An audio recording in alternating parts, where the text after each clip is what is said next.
Des contrôles renforcés sur le littoral de la Corse du Sud. Cette saison, la préfecture de Corse entend répondre à des abus de la part des commerces situés sur les plages, tels que les restaurants ou paillotes, qui doivent s'en tenir aux activités prévues dans les AOT, les fameuses autorisations d'occupation temporaire délivrées chaque année par les services préfectoraux. Dans le collimateur notamment, les transats, matelas et parasols illégaux, une fermeté parfois mal accueillie par les professionnels concernés. Dominique Moret et Mastenfeld. Tolérance zéro. Cette année, les AOT, autorisations d'occupation temporaire du domaine public, font l'objet d'une attention particulière de la part des services de la préfecture.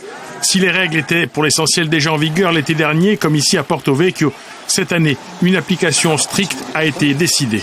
On sait qu'il y a une souplesse. C'est toujours difficile d'apprécier l'activité précise, une personne qui va sur la plage un peu plus loin du bar, etc. C'est pas l'objectif de ce qu'on annonce. Par contre, il y en a certains qui ont commis des abus, qui sont allés très loin dans la souplesse qu'on donnait, et c'est ce qu'on dit à tout le monde. Attention, le comportement de quelques-uns qui a été manifestement abusif met en danger l'application souple et intelligente de la règle qu'on avait mise en place depuis quelques années. Les soirées sur la plage ont été interdites pour plusieurs établissements. C'est un manque à gagner évident.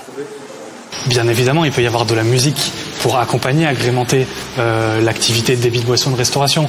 On ne va pas empêcher les gens d'avoir un petit côté festif dans ces établissements-là. Mais ce qu'on a vu l'année dernière sur certaines plages, et pas que à Ajaccio, de vraiment soirées festives complètes, vraiment une discothèque à ciel ouvert et une privatisation d'une portion de la plage, ça, c'est clairement pas possible. Quelques établissements, comme ici, ce restaurant d'Ajaccio, ont perdu le bénéfice de leur AOT. Les matelas ne seront pas installés. Le cautionnement de 100 000 € qui avait été demandé en début de saison n'a pas été restitué aux propriétaires. Mais les restrictions concernent également ceux qui respectent les règles. Ainsi, ce restaurateur est contraint d'installer les 36 matelas qui lui sont autorisés à 1,5 mètre des tables, à distance de la mer. Une disposition moins attirante pour les plagistes. On a beaucoup de clients qui nous demandent d'avancer les transats. Malheureusement, on est obligé de leur dire non. C'était soit pour surveiller les enfants qui jouent dans l'eau, soit voilà.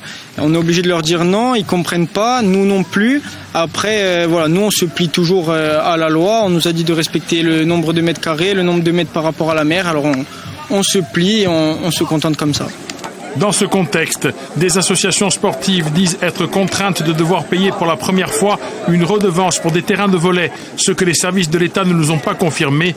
Par ailleurs, aujourd'hui, les tenanciers de débit de boissons ont été informés sur la nécessité de respecter la législation sur le bruit. Les contrevenants seront sanctionnés.